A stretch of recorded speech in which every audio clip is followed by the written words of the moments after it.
Welcome to Overlooked, a podcast produced by TunukaMedia. My name is Yemi, and I will be your host for the show.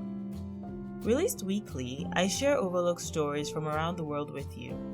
This will include the good, the bad, the weird, and sometimes the absolutely hilarious. Come back often, share with your friends, and feel free to add the podcast to your regular podcast rotation, wherever you get your podcasts. You can also connect on social media. Just search for TunukaMedia. That is Tunuka Media. If you learned something new, kindly support the show. Give Overlooked a like or a high rating. This would really help the show grow and get more people like you to learn something new.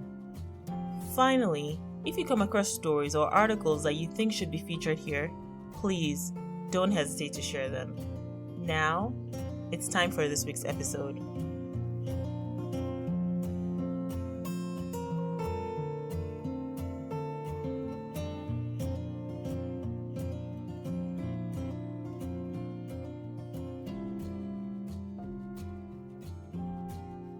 Hello everyone, and welcome to another episode of Overlooked. Hope you guys have had an awesome week. In this episode, I have a few stories for you, so let's jump right in.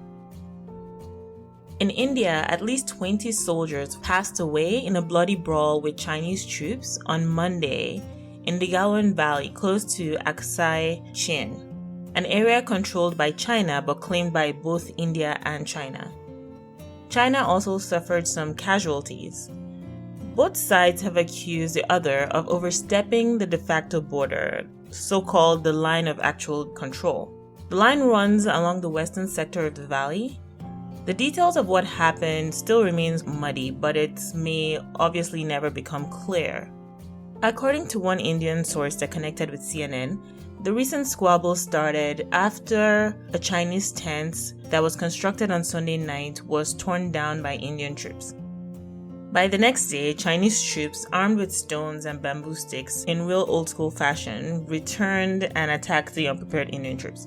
The area under contention, Aksai Chin, where this took place, is claimed as part of Xinjiang, China, and Ladakh by India. It is cold, inhospitable, and it's draped in snow with temperatures around freezing, even in summertime. Located high in the Himalayas, the average altitude is about 14,000 feet or 4,200 meters for those that measure it that way, and it's almost double the height of where altitude sickness may kick in, which means that any humans in the area have to undergo tedious gradual acclimatization, or else they're likely to suffer crippling headaches, nausea, or fatigue. Even with all of this, British historian Neville Maxwell in his book on the disputed territory describes it as a no man's land where nothing grows and no one lives. And yet, India and China went to war over it in 1962.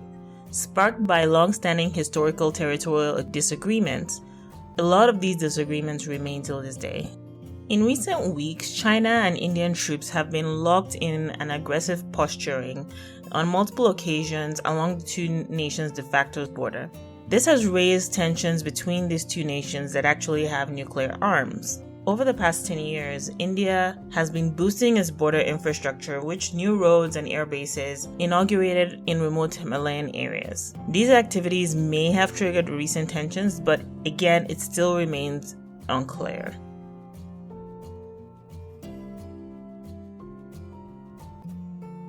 In Mali, tens of thousands of people have gathered in the country's capital of Bamako to demand the resignation of President Ibrahim Boubacar Keïta, responding to the call for the country's newly re-emerged opposition.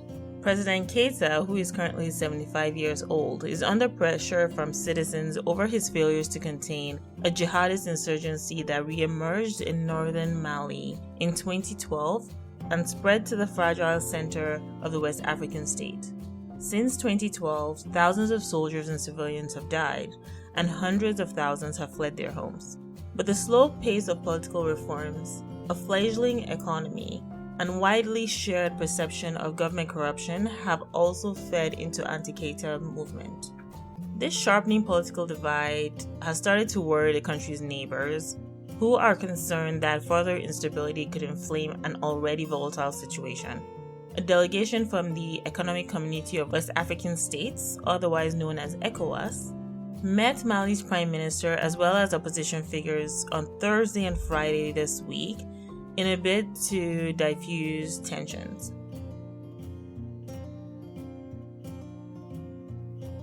So when you do the crime, you do the time, right?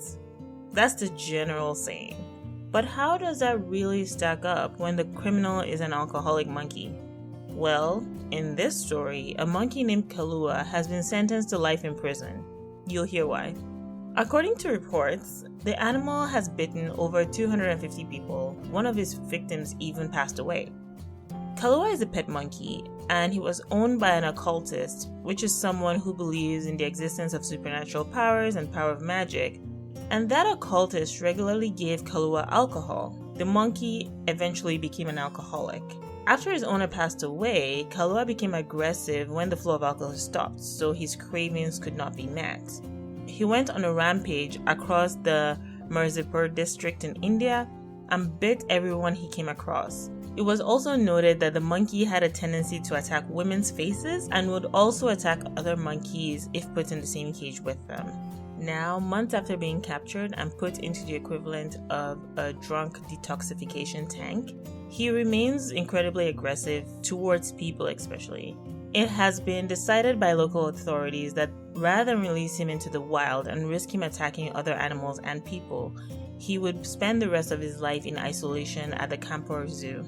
It is a bizarre and tragic situation. Kalua is just 6 years old, and some monkeys can live from anywhere between 15 years and several decades, depending on species and other factors. Kalua is essentially serving a life sentence for his crimes. In this story, I really do think everyone sucks here, starting with his previous owner who gave him alcohol. That was a horrible thing to do. That's my opinion. Let me know yours. What do you think?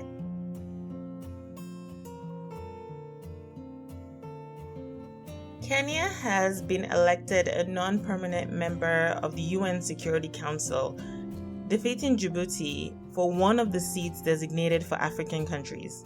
15 countries sit on the Security Council, the UN organ responsible for maintaining international peace and security. 5 of the UN Security Council seats are permanent while the remaining 10 are not.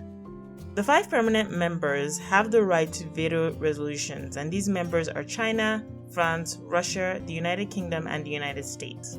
Together, these countries contributed to just under half of the organization's funding in 2019. The 10 non-permanent members are elected by the General Assembly for 2-year terms, with 5 elected each year. Combined, the non-permanent members contributed less than 5% to the UN's budget in 2019. Africa represents 28% of the United Nations membership, but holds 20% of the Security Council's seats. None of the 3 designated seats for the African region are permanent. The most recent elections, which are taking place to select 5 new non-permanent members to serve on the Security Council, are based on regional groupings. Joining Kenya, India, Ireland, Mexico, and Norway were also selected. These 5 countries replaced Belgium, Dominican Republic, Germany, Indonesia, and South Africa. Estonia, Niger, St. Vincent and the Grenadines, Tunisia, and Vietnam will remain in the Council through the end of 2021. For more information on the United Nations, regional groupings, funding, and the calls for a reform to the membership in the permanent seating on the UN Security Council to improve democratization, see the link that I have placed in the show notes.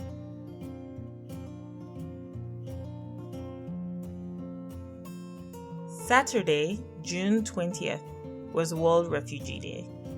The theme for 2020 is Every Action Counts. The COVID-19 pandemic and the recent anti-racism protests have shown us that we desperately need to fight for a more inclusive and equal world, a world where no one is left behind. It has never been more clear that all of us have a role to play in order to bring about actual change. Everyone can make a difference. Every minute, 20 people leave everything behind to escape war, persecution, or terror. There are several types of forcibly displaced people, including refugees, asylum seekers, internally displaced people, stateless people, and returnees. The following stories have been highlighted in recognition of World Refugee Day. In Syria, a record number of people are food insecure and struggling with rapidly increasing food prices. The German Federal Foreign Office has now provided 130 million euros, or about 145 million US dollars, enough money to provide life-saving humanitarian assistance to 4.8 million people. After more than 9 years of conflict, Syrian families have exhausted their savings and are being pushed further into hunger and poverty by a deteriorating economy and rapidly increasing food prices. COVID-19 pushed prices even higher as families started to panic buy and many lost their jobs overnight, putting immense pressure on already vulnerable families. As of June 2020, the average price of basic food items has increased by over 200%. This includes staple food items such as rice, bulgur, and wheat, which have seen some of the most significant increases. Humanitarian needs across Syria are dramatically increasing, and the latest data from the World Food Programme estimates that 9.3 million Syrians are now food insecure, an increase in 1.4 million in the last 6 months alone. Funding from Germany is instrumental to ensure that the World Food Programme can continue to reach families under increasing price pressure. But more is definitely needed and more can be done. In Yemen, about 75% of UN programs have had to shut their doors or reduce operations as the coronavirus rips through the country.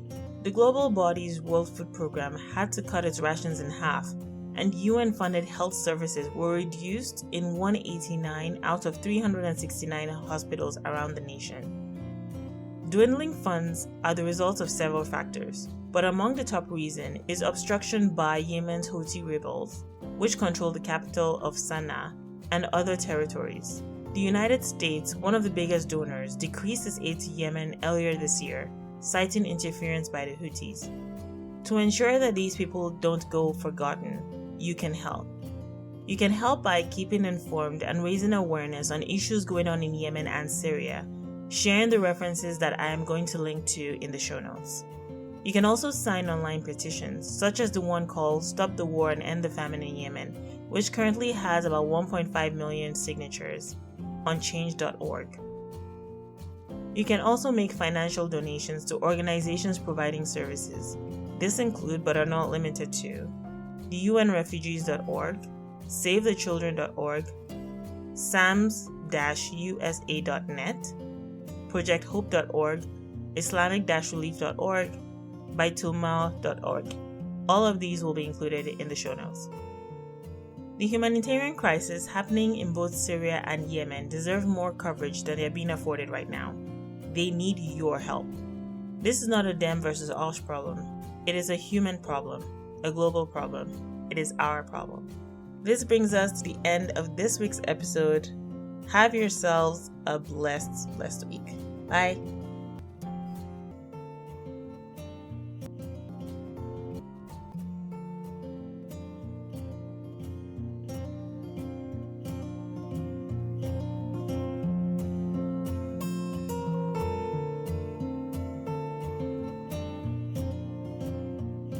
Thanks for listening, friends. As a reminder, the podcast is released weekly. Subscribe or follow across social media to be notified when a new episode is released. Overlooked is a TunukaMedia production, which also includes shows like Africa in My Kitchen, with more on the way.